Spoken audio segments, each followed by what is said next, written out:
Sekarang ada nggak pendidikan moral Pancasila di sekolah Anda? Saya hari ini mengajak teman-teman semua para desainer, orang-orang yang punya mimpi, orang-orang punya gagasan, orang-orang yang ingin bersuara tapi tanpa riuh.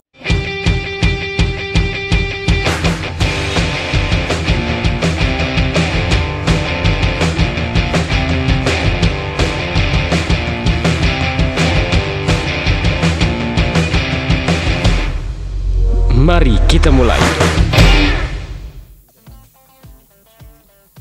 Assalamualaikum warahmatullahi wabarakatuh. Teman-teman lihat suasana yang berbeda. Ini adalah uji coba. Kalau teman-teman lihat ada stand up komedi. Hari ini saya berencana bikin stand up idea. Silakan teman-teman membuat ide, membuat gagasan, membuat rancangan, membuat mimpi, gagasan-gagasan yang istimewa, baik akan dilaksanakan atau tidak. Silakan. Saya punya acara namanya Red Talk. Ini adalah contohnya. Lebih keren, silakan.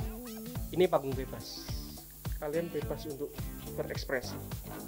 Karena memang acara saya tujukan untuk orang-orang 18 plus, bukan untuk anak-anak. Kalau anak-anak lihat positifnya. Jangan lihat burukan dari kata-katanya.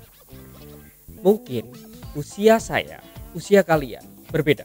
Tapi saya akan mengingatkan kembali untuk orang-orang tahun 90-an yang waktu itu saya sekolah SD. Sekolah SD teman-teman di angkatan saya di sekitaran tahun 80-an, saya lahir di tahun 82.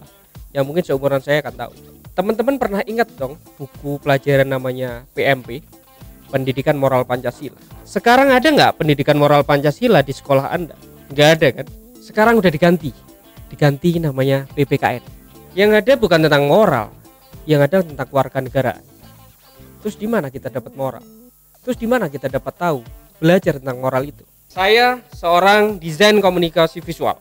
Lingkungan saya adalah lingkungan desainer, terutama desain grafis. Saya hari ini mengajak teman-teman semua para desainer untuk apabila ada teman-teman UMKM, teman-teman UKM atau teman IKM atau teman-teman corporate yang memesan sebuah desain kepada kalian, pastikan bisa jadi media. Contoh, ketika teman-teman UMKM mau bikin namanya packaging keripik deh, ngomongin keripik pisang. Mungkin hari ini kalian akan berpikir bahwa akan ada gambar pisang dengan mata, mulut, hidung, dan segala macam. Gimana kalau sekarang dirubah? Dirubah seperti apa? Buatlah sebuah packaging yang di sana ada sebuah pendidikan moral Pancasila, bukan tentang maskot. Bukan tentang keindahan sebuah desain, tapi bagaimana pesan pendidikan moral Pancasila itu ada di packaging kalian yang kalian desain. Kalau seumpamanya teman-teman membuat sebuah keripik pisang yang di sana ada sebuah cerita.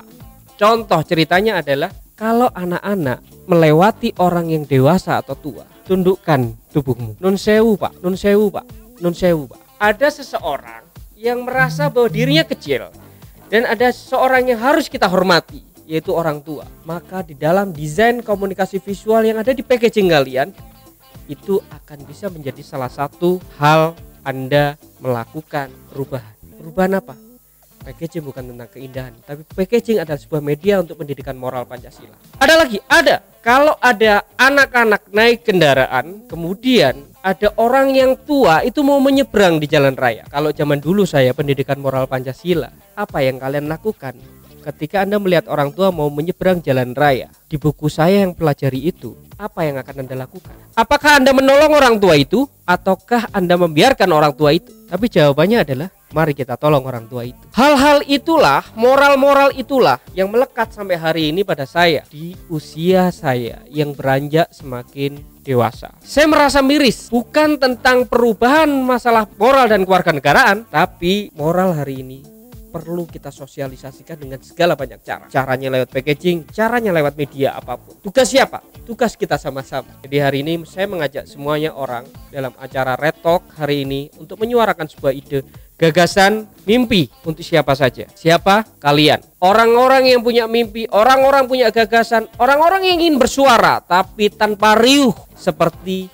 Anda demonstrasi di balai kota, di DPRD. Tapi cukup sekarang Anda berorasi dalam sebuah ruang namanya Rumah Merah, Red Talk. Atau Anda punya gagasan, suatu saat ini Indonesia, baik Indonesia ataupun luar negeri, mempunyai gagasan orang tidak perlu lagi menikah, men. Karena sekarang sperma sudah bisa di Bluetooth. Itu contoh hal yang mungkin terjadi atau tidak. Karena saya melihat Doraemon, sebuah cerita Doraemon itu hari ini perlahan-perlahan semua mimpi itu terjadi. Baling-baling bambu, ada drone dan segala macam.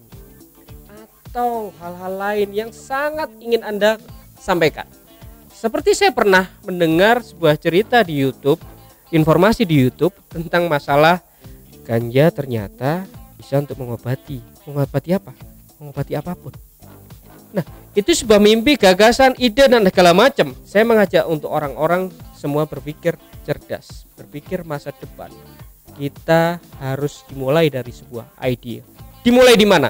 Di sini, Red Talk di Rumah Merah. Terima kasih dari saya, Dadi Wahyu Chang.